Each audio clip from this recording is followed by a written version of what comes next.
Assalamualaikum Bang Ihsanuddin Nursi, apa kabar? Waalaikumsalam warahmatullahi wabarakatuh. Alhamdulillah, Alhamdulillah. insyaallah Oh, baik-baik. itu yang penting, baik ya, itu dia. Biar bisa pergi haji lagi nih Bang. Oh, udah lama. Terakhir kapan Bang Insyaallah. pergi haji? Ini kalau di Bekasi ini 17 tahun katanya Bang.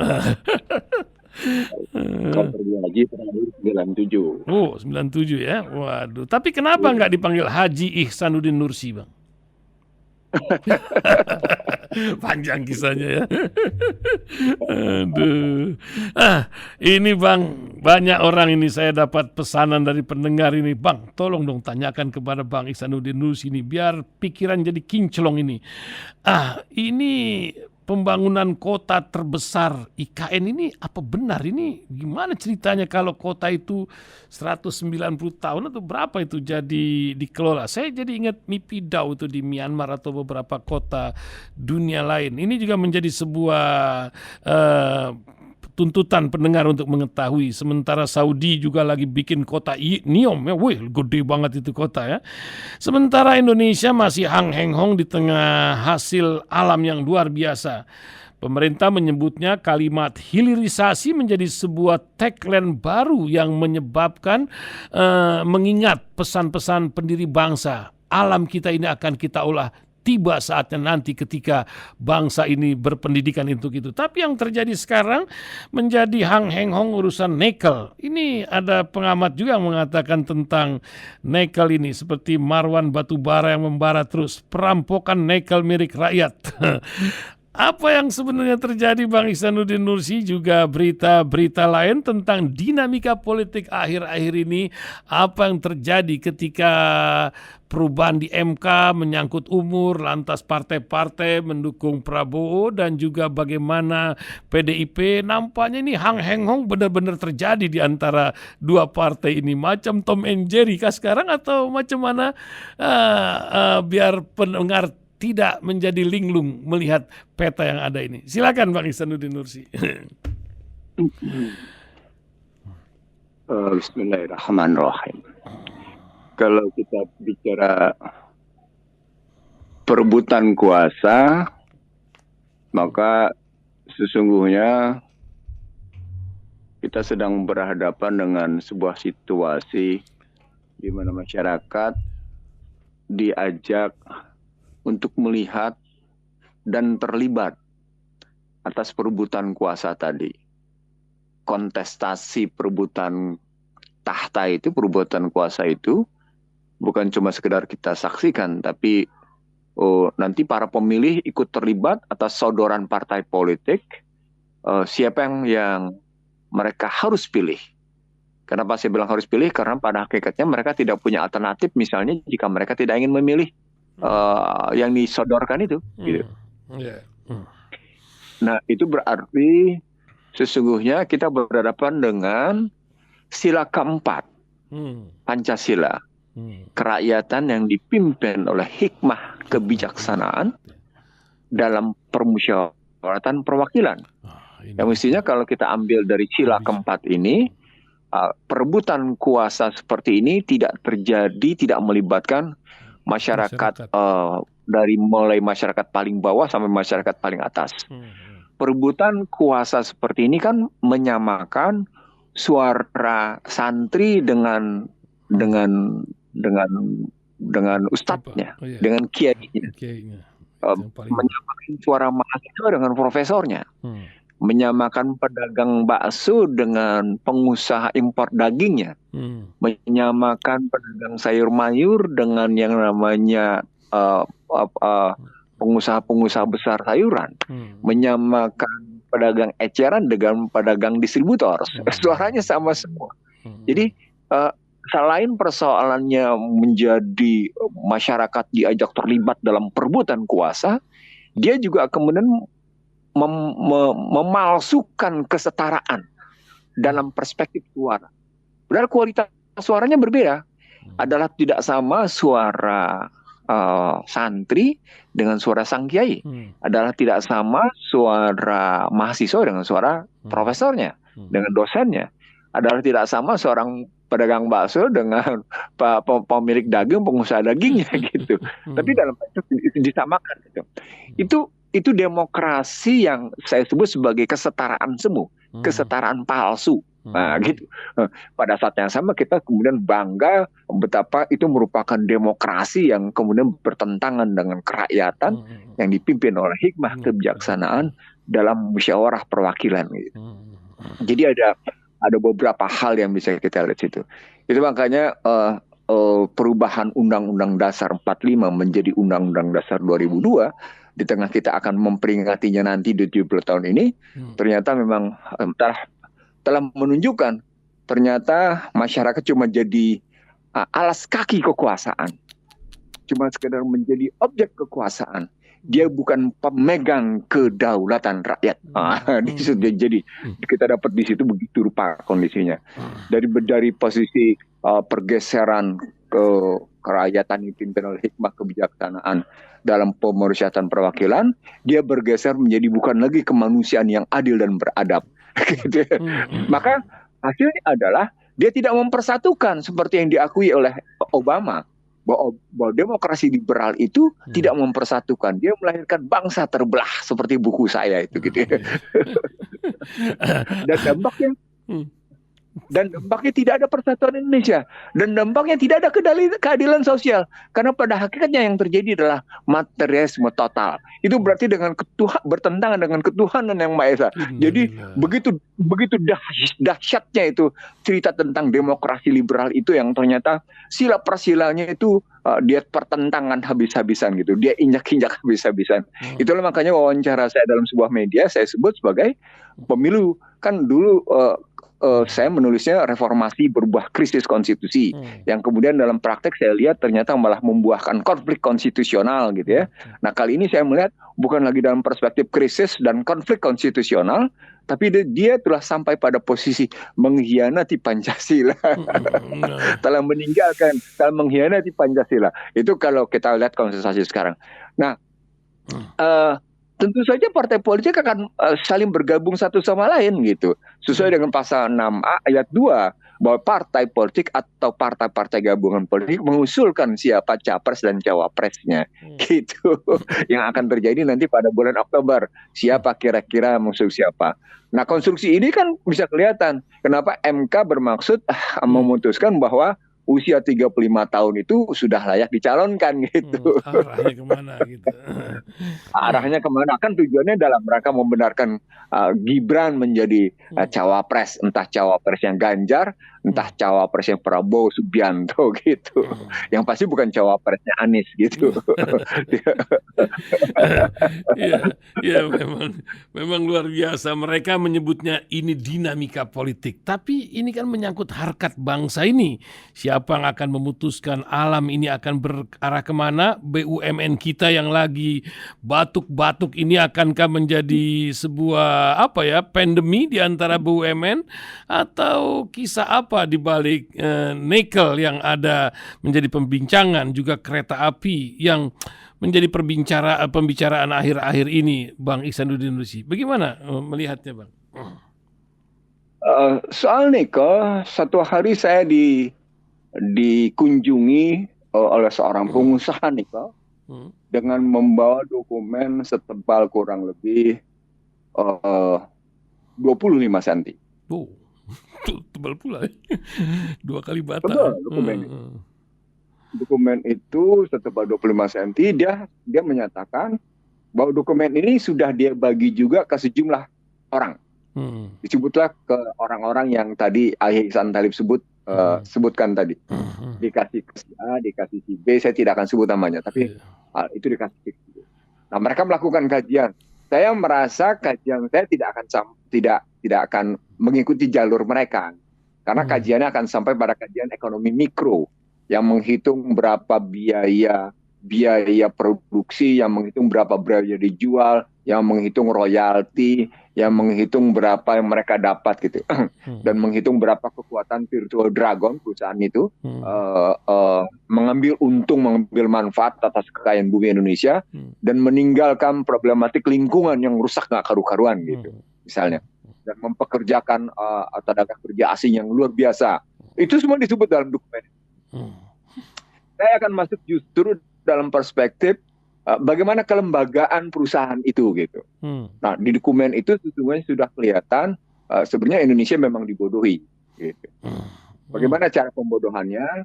Cara pembodohannya adalah mereka maju ke BKPM, minta izin bahwa mereka akan mengeksplorasi nikel dengan segala macam investasinya. Lalu kemudian setelah dapat izin, ternyata mereka tidak begitu. Mereka malah kemudian pinjam duit dari bank. Lalu setelah itu, perusahaan itu dijual di Singapura. Maka kemudian menjadi penguasa perusahaan itu sebenarnya bukan perusahaan di Indonesia, tapi perusahaan di Singapura. Yang berhubungan nanti dengan perusahaan di Hong Kong.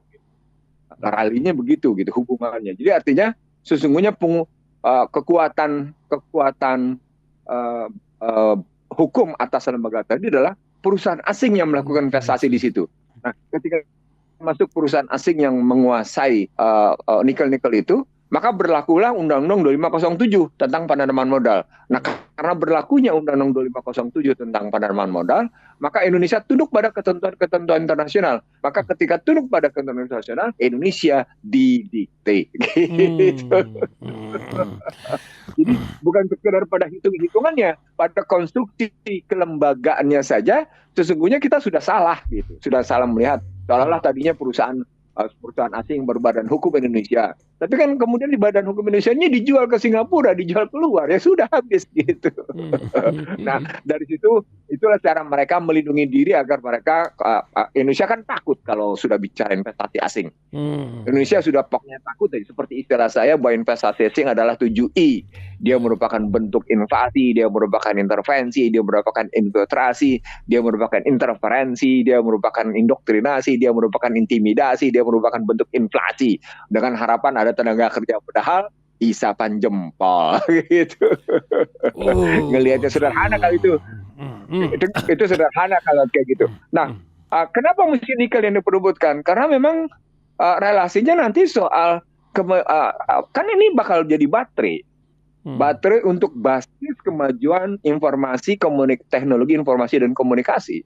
Di tengah yang memang kemajuan informasi teknologi ini sudah sedemikian rupa terjadi persaingan sengit.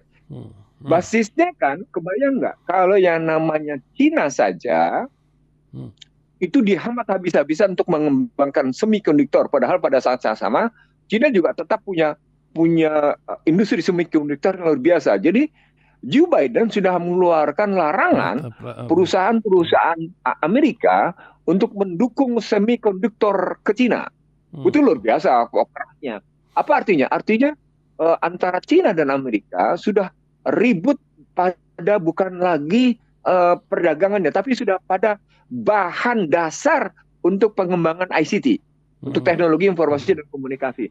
Nah, nikel itu juga bahan dasar, tapi tidak kemudian menjadi bahan peperangan kita untuk masuk dalam kancah pertarungan teknologi itu. Dan kita tidak membuat itu sebagai bentuk daya tawar kita menghadapi situasi dunia yang terus berkecamuk di bidang peperangan, apa yang saya sebut sebagai perang ICT, perang cyber war tadi gitu. Kenapa? Karena kita butuh investasi asing. Epeng jadinya.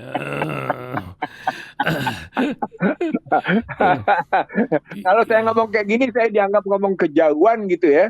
Karena saya tahu ini pertarungan besarnya nanti bagaimana soal baterai-baterai tadi yang basisnya nikel itu menghidupkan sejumlah ICT, baik itu mobil, baik itu gadget, baik macam-macam gitu, kebutuhan ICT. Kan yang namanya ICT tadi bukan hanya pada persoalan gadget. Gadget itu sudah menjadi kebutuhan kan, bukan menjadi sekedar keperluan, tapi jadi kebutuhan, bukan sekedar keinginan gitu. Tapi sudah jadi kebutuhan habis-habisan gitu. Nah, kalau sudah begitu, masuk dia dalam lini kehidupan dan menjadi hajat hidup orang banyak. Mana kan nikel itu menjadi hajat hidup orang banyak, mestinya ngelihatnya begitu gitu. Sebenarnya ini kan gitu. Di dalam literasi ini kan kita bulan Agustus ya Bang, kita mengingat kepada pendiri bangsa ini kan sudah, saya ingat dulu tuh Bung Karno atau Bung Hatta yang pernah mengatakan kita tahu alam kita ini kita tidak akan olah sebelum kita mampu untuk memanfaatkannya. Luar biasa, dan segala bentuk-bentuk pengamanan itu secara konstitusi sudah dilakukan. Kok bisa ya melenceng dari konstitusi gitu? gimana Bang ini kalau apa seperti Al-Quran, sudah ada Al-Quran, banyak juga orang yang mencong gitu atau gimana ini Bang, negeri hamba ini Bang? Nah, ini menarik ini kalau sampai kayak gini. Umat Islam, saya ambil dulu soal umat Islam, baru kita bicara soal pemikiran Soekarno-Hatta atas kondisi sumber daya alam kita ya. Kalau kita bicara tentang Al-Quran, maka sesungguhnya ketika kita melihat sila keempat ditinggalkan, kerakyatan yang dipimpin oleh hikmah dalam pemusatan perwakilan gitu ya, kerakyatan dalam hikmah kebijaksanaan dalam pemusatan perwakilan, yang basisnya asyuara, yang basisnya adalah musyawarah, yang basisnya Al-Quran. Maka sesungguhnya umat Islam Indonesia memang sedang meninggalkan Al-Quran. Itu masalahnya gitu. Dan ketika kita ajak kembali, mereka nggak mau. Menarik kan? Menarik. Jadi kalau saya kebetulan salah satu disiplin ilmu saya adalah ketatanegaraan yang mempelajari dengan tentu saja dengan apa yang saya mampu gitu ya. Bagaimana kata pembukaan itu saya tarik ke dalam hubungannya dengan Al-Quran gitu ya. Dengan nafas Al-Quran gitu, dengan semangat dan jiwa yang muncul dalam Al-Quran gitu ya. Itu luar biasa relasinya. Bagaimana Al-Quran memerintahkan kita harus terbebas dari penindasan. Bagaimana kan Al-Quran memanusiakan manusia dan begitu rupa menghormati manusia. Khalaqal insana fi ahsani taqwim. Itu karena memang menghendaki manusia tidak boleh ditindas, manusia tidak boleh jadi budak. Gitu. Lalu kemudian manusia harus cerdas. Bagaimana kemudian ayatnya jelas sekali, Iqra, diperintahkan untuk membaca, serahkan segala sesuatu pada ahlinya. Lalu jelas sekali perintahnya untuk melakukan tadabur, tabayun, Iqra, ibroh. Itu kan kita mesti cerdas. Tidak mungkin semua kemudian melakukan sedemikian rupa perenungan di Gua Hiro sampai akhirnya perenungan ketika mendapatkan Iqra. Itu nggak mungkin kalau nggak cerdas gitu. Nggak mungkin, itu mustahil betul gitu. Nah, karena itu kemudian punya sikap mesti membebaskan diri kemiskinan, karena kemiskinan dekat dengan kefakiran, ada dengan kekafiran gitu. Dan kemudian memang mesti mengatasi ketidakadilan. Dan karena ketidakadilan itu maka mungkin ujungnya adalah bagaimana mengangkat harkat martabat manusia. Aku angkat derajat kamu karena ilmu kamu, aku angkat derajat kamu karena iman kamu, sebaik-baiknya derajat adalah karena iman. Itu kan semua ada dalam kata pembukaan. Nah, itu artinya sesungguhnya ketika umat Islam mulai meninggalkan, umat Islam meninggalkan prinsip-prinsip Pancasila, mulai masuk menikmati demokrasi liberal, dia sama dengan meninggalkan Al-Quran. Dia tinggalkan Al-Quran karena kita dipasok habis-habisan. Saya bilang dipasok ya, dipasok pikiran kita, dipasok kalbu kita, dipasok tindakan kita untuk ikut-ikutan liberal gitu. Dan sejumlah tokoh Islamnya yang duduk sebagai elit politik itu menganjurkan untuk ikut-ikutan demokrasi liberal. Saya ulang ya, sejumlah elit politiknya gitu ya, untuk ikut-ikutan demokrasi liberal dan bangga mempertahankan itu dengan sikapnya gitu. Bangga betul gitu. Saya nggak usah sebut partainya, saya nggak usah sebut namanya karena sudah viral pernyataan saya, kajian saya gitu. Ini kan menarik betul gitu. Saya kan ngomong kayak gini bukan baru. Saya ngomong kayak gini ketika namanya usai reformasi di tahun 2002-2004 sampai keluar tulisan saya, reformasi berbuah krisis konstitusi. Itu bisa dilihat, jejak digitalnya bisa kelihatan gitu. Kalau orang baru sadar sekarang, alhamdulillah. Tapi saya ingin mengatakan bahwa ini ada yang salah Ada yang salah ketika kita menerima perintah, terus terang saja, memerintah National Democratic Institute yang dipimpin oleh Jimmy Carter agar melakukan perubahan Undang-Undang Dasar 1945 menjadi Undang-Undang Dasar 2002. Yang di dalam kajian itu sendiri mereka menyebut bahwa kaji perubahan Undang-Undang Dasar 45 ke Undang-Undang Dasar 2002 itu tanpa kajian akademik, tanpa melibatkan aspirasi masyarakat. Coba, itu mereka lakuin dalam Tapsati 2002 di Komisi Konstitusi mereka. Apa poinnya? Sesungguhnya mereka memang merasa salah, tapi akhirnya umat Islam menikmati gitu. Kalau kita ngelihatnya kayak gitu. Nah, kalau kita ambil dalam konstruksi itu dan kita lanjutkan, ya tentu saja akhirnya kita terkena penyakit yang sesungguhnya bertentangan dengan Al-Quran. Apa itu? Ya kena riba, ya kena demokrasi liberal, ya kena kehidupan individual. Itu makanya saya setuju betul dengan istilah silaturahim. Karena di situ bermaksud tidak ketemu lagi dengan posisi individual. Oke, masyarakat di bawah masih sibuk dengan gotong royong yang sifatnya esensial, tidak lagi gotong royong yang bersifat material. Tapi kalau kita lihat terjangan habis-habisan LGBT, terjangan habis-habisan individualisme, diajarkan terus-menerus untuk berburu yang namanya kekuasaan. Bahkan dalam sebuah pengajian, saya menyebut bahwa yang namanya kesetaraan gender, kuota 30% bagi wanita, baik pada pengurus politik maupun dalam pencalonan, itu sama dengan penghinaan terhadap perempuan. Bagaimana perempuan dianjurkan untuk terus bertarung, bersaing, berebut kekuasaan. Itu kan luar biasa. Apa ya, memang itu tugas perempuan gitu. Apa itu memang bagian dari harkat martabat perempuan untuk berebut kuasa di panggung publik gitu. Kebayang nggak? Saya ulang, bagaimana, apakah memang harkat martabat perempuan untuk berebut kuasa di panggung publik? Itu kan dahsyat itu.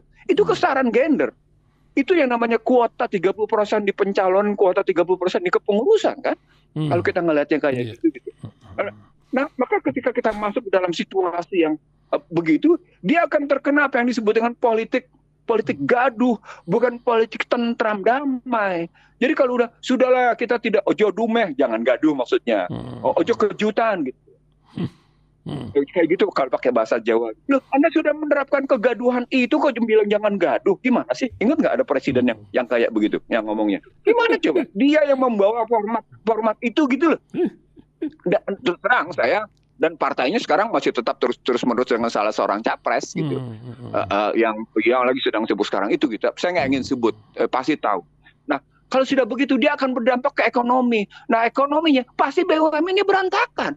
Karena tidak akan lagi ngurus yang namanya hajat hidup orang banyak. Nggak akan lagi masuk yang namanya bagaimana menata, menyediakan kebutuhan publik pada hajat hidup orang banyak, pada barang dan jasa publik. Nggak akan. Padahal pada saat sama, kalau kita memundur ke belakang lagi gitu ya. Ini saya terus terang, ini saya pernah mengingatkan ke sejumlah teman-teman di partai berkuasa. Ini loh, pikiran Bung Karno itu pada tahun 60, pada 7 bahan indoktrinasi saja sudah bicara tentang price stability, stabilitas harga. Pikiran Bung Karno pada 7 bahan indoktrinasi sudah berpikir bahwa yang namanya kebijakan pembangunan semesta itu, pembangunan rakyat semesta itu harus berbasis akademik, bukan bersifat namanya kemauan seseorang, kemauan 2-3 orang atau kemauan belasan orang, tapi harus bersifat akademik. Maka dimunculkanlah universitas di daerah agar universitas berperan merumuskan secara akademik tentang kebutuhan pembangunan di daerah itu. Coba kayak gitu, maka dibangunlah UI, dibangunlah ITB, dibangunlah UGM, dibangunlah UNER, dibangunlah yang namanya Brawijaya, dibangunlah yang namanya USU. Itu semuanya dalam rangka itu. Dalam rangka bagaimana universitas itu berperan merumuskan kebijakan pembangunan rakyat semesta berbasis akademik, bukan berbasis politik. Coba. Dan pendidikan yang murah, karena memang itu tugas negara untuk mendidik bangsa ini, begitu. Betul. Tidak diliberalkan. Jadi kalau cobalah belajar sejarah sedikit. Jangan teriak-teriak saya Soekarnois. Jangan teriak-teriak saya Bung Karno, tapi justru sesungguhnya sedang menginjak-injak ajaran Bung Karno gitu loh. Ngelihatnya. Apalagi kemudian kita umat Islam. Jangan bilang kita Islam kalau ternyata kita meninggalkan prinsip-prinsip keislaman gitu ngelihatnya. Ini udah telanjur antum bilang nih masalah belajar sejarah ini, Bang. Banyak anak muda ya, atau juga orang yang umur 40 tahun nggak ngerti siapa itu Pangeran Diponegoro dengan jubahnya dan lain-lain. Apalagi kemarin itu ada seorang capres yang ziarah ke sana ya, ke Yogyakarta.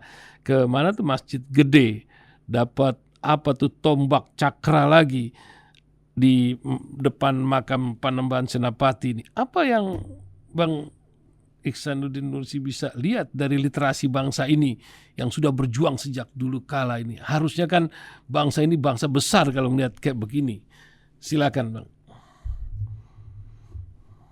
Ada 3 strategi yang dibangun oleh Yahudi terhadap umat Islam di dunia. Dan ini kemudian dipakai oleh komunis dalam rangka menegakkan ajarannya. Saya ulang. Ada 3 strategi yang diajarkan, yang diterapkan oleh Yahudi untuk memutus mata rantai umat Islam terhadap yang namanya Al-Quran. Dan ini kemudian ditiru oleh komunis dalam rangka menegakkan ajarannya dan melaksanakan ajarannya. Yang pertama adalah putus hubungan masyarakat dengan sejarah masa lalunya. Putuskan hubungan masyarakat dengan sejarah masa lalunya. Jadi tidak perlu diingat-ingat tentang kebesaran Islam. Tidak perlu diingat-ingat tentang siapa pahlawan. Itu diputus mata sejarahnya. Diputus. Harus diputus. Bagaimana caranya? Yaitu tadi, kurikulum dibangun. Diindoktrinasi habis-habisan atas suatu. Betapa pentingnya perubahan. Betapa pentingnya perubahan.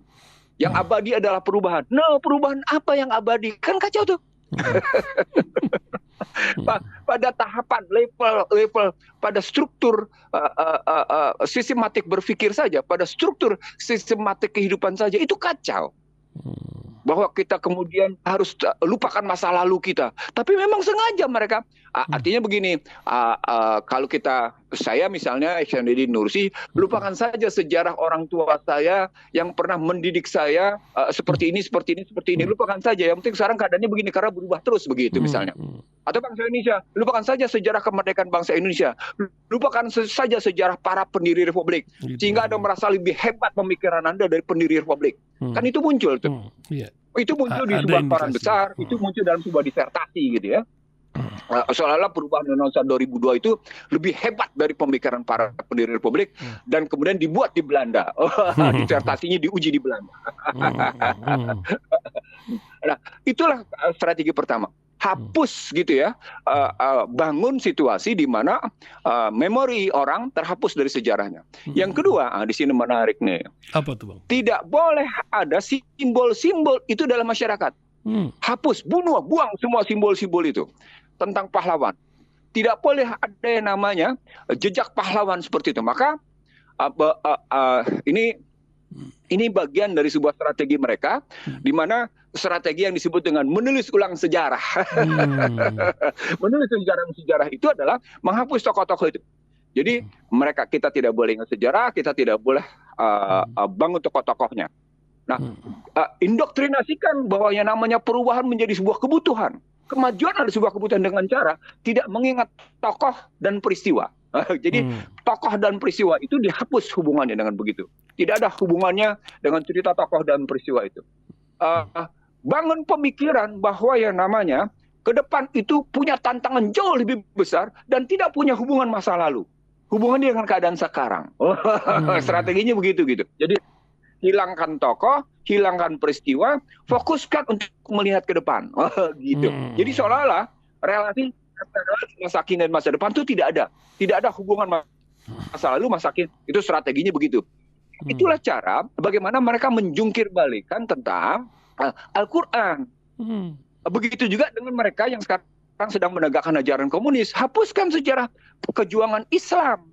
Hapuskan sejarah kontribusi Islam dalam sejarah berdirinya Republik ini.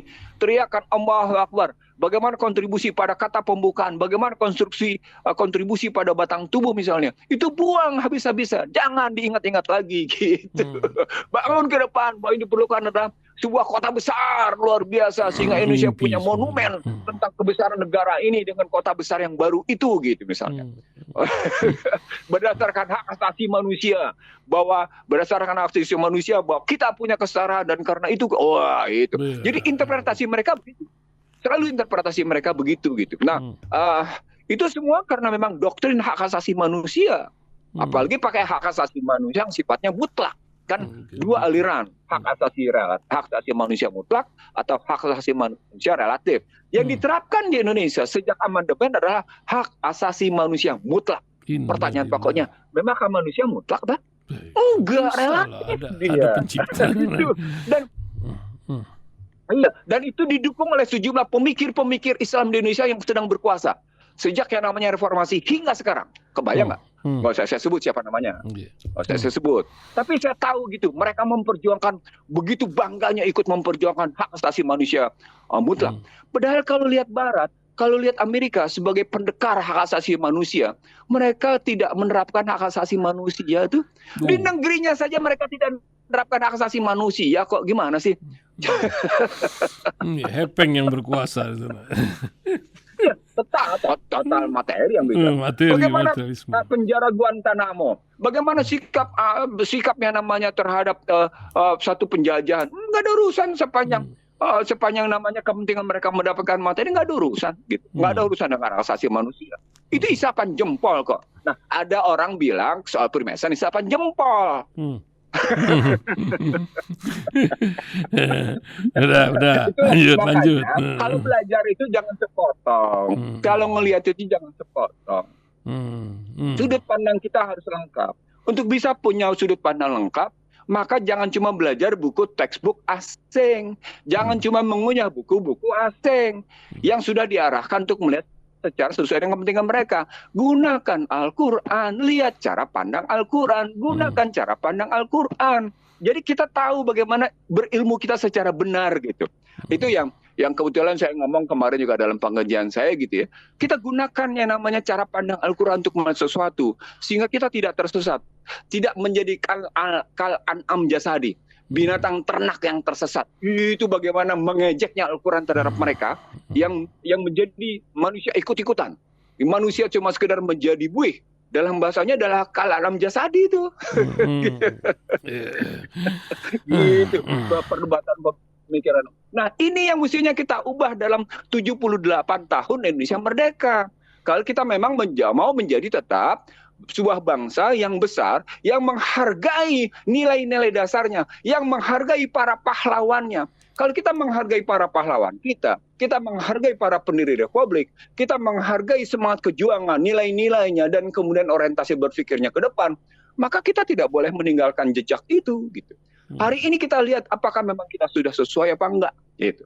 Sampai seberapa jauh kita konsisten. Apakah kita sedang, kalau pakai bahasa dalam sebuah wawancara saya, apakah kita sedang menghinakan diri kita di depan mereka, atau kita sedang menghormati dan menjalankan pikiran mereka. Gitu ngelihatnya. Luar biasa. Ini harus yang diingat. Kita jadi orang tua itu punya tugas kepada anak-anak kita merajut literasi sejarah yang lepas di antara otak-otak mereka. Di tengah main gadget mereka yang luar biasa. Berat memang jadi orang tua zaman sekarang nih. Begitu Bang ya, kalau benar-benar kita berfungsi sebagai orang tua. Gadget itu bukan cuma sekedar mempermudah kehidupan dalam mencari sesuatu, tapi sekaligus mempermudah penyesatan. Mempermudah penyesatan. Sudah sampai mereka mendaya gunakan untuk itu sekaligus dengan pendekatan psikologinya, bahwa manusia itu segala sesuatunya ingin mudah, bahwa manusia itu segala sesuatunya ingin cepat, gitu ya. Kan disebut dalam Al-Quran, manusia itu selalu terburu-buru, tergesa-gesa. Nah, gadget itu memberikan sarana itu. Padahal sarana ketergesa-gesaan, sarana keterburu-buruan, sarana ingin mudah, sarana ingin mendapat segala sesuatu dengan gampang, gitu ya. Itu tidak mengajarkan orang menjadi punya daya tahan menghadapi sebuah gejolak kehidupan.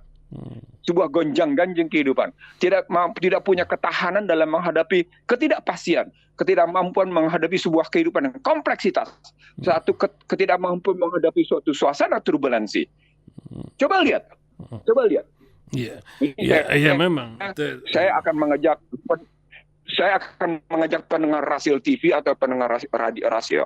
Apakah masyarakat Indonesia sekarang siap menghadapi gejolak perekonomian? Enggak.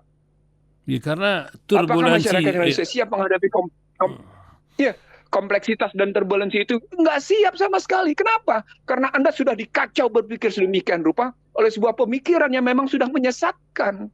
Itu yang sedang terjadi. Itu yang sesungguhnya terus terang ya, menyedihkan gitu.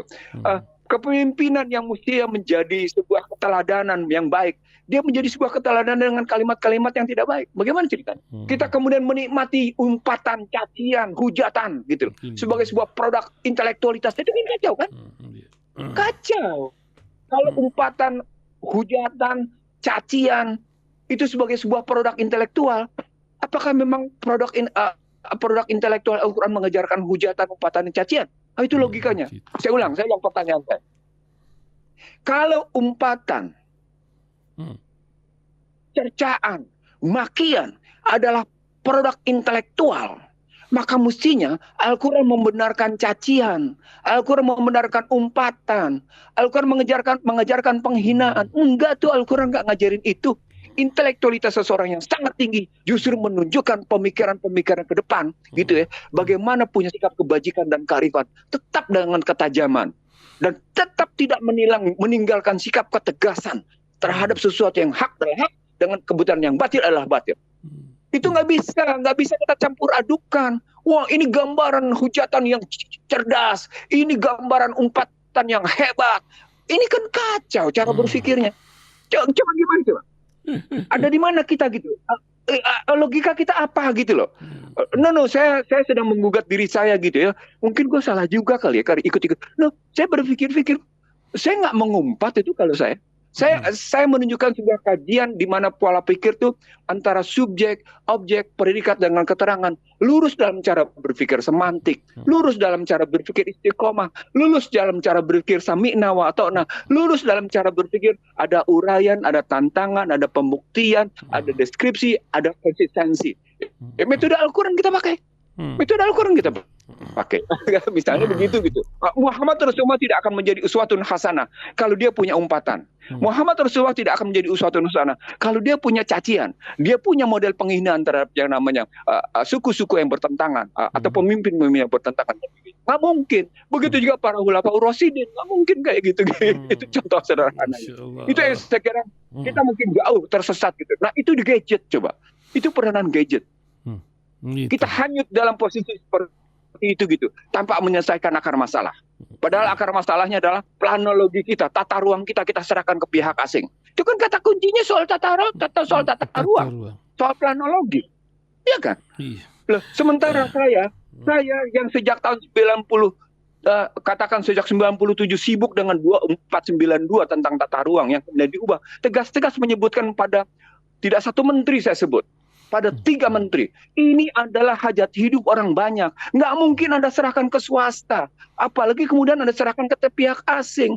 Kenapa? Karena namanya tata ruang itu hajat hidup orang banyak. Nggak mungkin ruang kita serahkan ke orang asing. Ini nggak apa hajat hidup orang, planologi tata ruang kita serahkan ke tangan asing. Gimana sih logikanya gitu? Lalu kemudian hak tanah yang demikian lama. Ya sudah, selesai kita. Nggak ada lagi yang namanya yang namanya bebas, merdeka, adil dan makmur. Gitu kan visinya begitu. Indonesia adalah bebas, merdeka, berdaulat, adil, makmur. Nggak ada lagi itu. Nggak ada lagi. Hilang sudah. Loh, kalau visi tidak tercapai, misi lebih-lebih tidak tercapai. Artinya alinea 2 tidak tercapai. Alinea 2 kan visinya. Bebas, merdeka, berdaulat, adil, makmur. Misinya seperti yang tertuang dalam alinea 4. Melindungi segenap tumpah darah bangsa, mencerdaskan, menyejahterakan, luar biasa, membangun rasa keadilan, kan gitu. Iya, luar biasa. Ikut mendukung perdamaian, kan gitu. Betul. Nggak akan tercapai.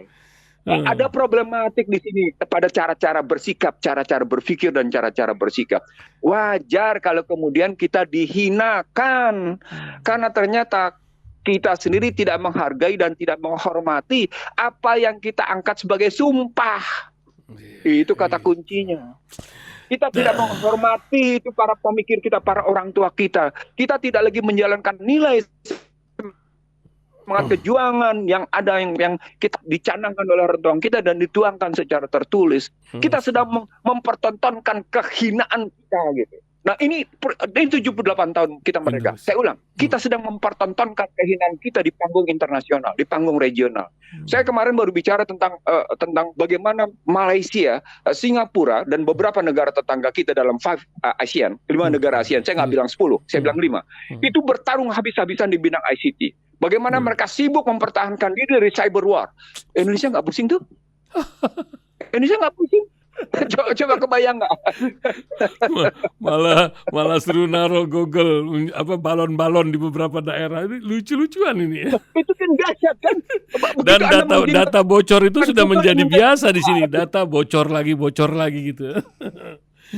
Nanti orang asing akan lebih tahu tentang mereka sudah menyangkut data nih. Nanti Ihsan Talib dan keluarga Talib lainnya itu datanya total ada di negara tetangga. Gimana tuh? Kayaknya bukan nanti itu, Bang.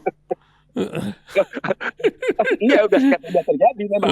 Tapi lebih lengkapnya nanti karena berkaitan dengan yang namanya satu sehat berkaitan dengan digital currency. Ini lagi promosi mereka masalah DNA bawa ke Cina nanti penyakit ke depan bisa ketahuan dengan iming-iming macam-macam itu. Sementara WHO sudah mengingatkan awas tahun depan ada virus baru lagi. Ya, itu menjadi sebuah literasi yang luar biasa. Terakhir Bang, penutup sudah 40 menit ini. Itu kan udah saya omongin juga. Iya, udah sering dibincangkan ya. Kisah apa yang ingin diingatkan menjelang Kamis besok 78 tahun Indonesia merdeka dari seorang Ihsanuddin Nursi kepada pendengar Radio Silaturahim di 25 negara dan di seluruh 9 stasiun yang merelay pagi hari ini. Silakan Bang. Oke. Di 78 tahun ini pertama sekali kita tidak bebas merdeka berdaulat atas dunia pendidikan kita. Ini sumber asal muasalnya. Dari situ. Jadi sumber asal muasalnya adalah kita tidak bebas merdeka di bidang pendidikan. Dan kata kunci dari ketidakbebasan kita di bidang pendidikan sesungguhnya karena kita menyerahkan perekonomian ke tangan asing lewat pembenaran investasi asing, kebebasan investasi dan kebebasan perdagangan. Jadi apa kata kuncinya? Kebebasan investasi dan kebebasan perdagangan yang kemudian diikuti dengan kebebasan lalu lintas tenaga kerja, ya, itu membuat kita sungguh-sungguh tidak merdeka dan tidak berdaulat. Nah, mata rantai dua ini antara pendidikan dengan kebijakan ekonomi ini sebenarnya dikunci oleh persoalan politik yang sungguh-sungguh tidak berpihak kepada kedaulatan bangsa Indonesia sendiri. Ini yang mestinya menjadi kalau Anda dengar sebagaimana ibu membunuh anaknya karena nggak bisa makan, pinjol yang sudah sedemikian rupa menyerbu masyarakat, menyerbu mahasiswa, gitu ya. Sementara ada orang kaya di Indonesia yang hanya 0,02% menguasai kayak gitu. Bahkan data saya menyebut 10 orang kaya itu menguasai, bisa mendikte APBN karena kekuasaan mereka sudah 54% terhadap APBN. Atau 20% terhadap namanya dana pihak ketiga perbankan. Itu kan luar biasa.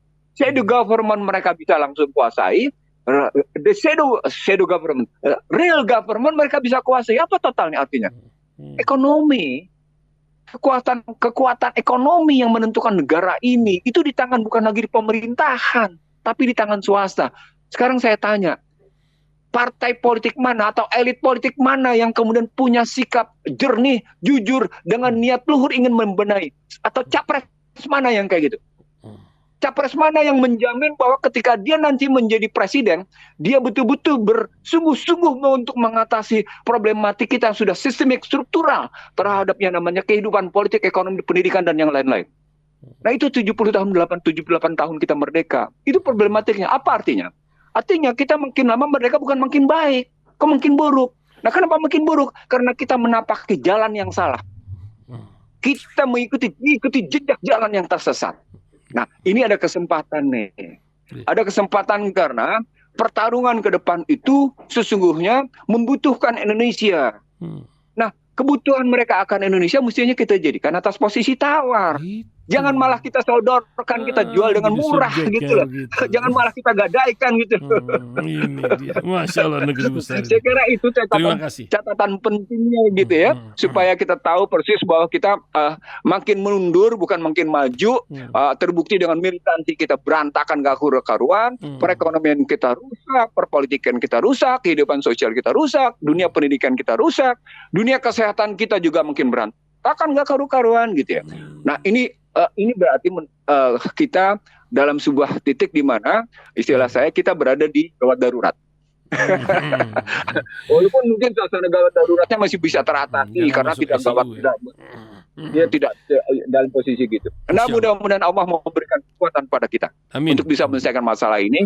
Mudah-mudahan Allah memberikan berkah dan kemudahan bagaimana kita bisa melihat ke depan dengan lebih baik, tapi dengan sikap optimis bahwa sikap keimanan, sikap kesalehan kita akan merupakan penuntun bagi kita untuk punya harkat martabat manusia, untuk punya harkat martabat bangsa, untuk punya harkat martabat keluarga.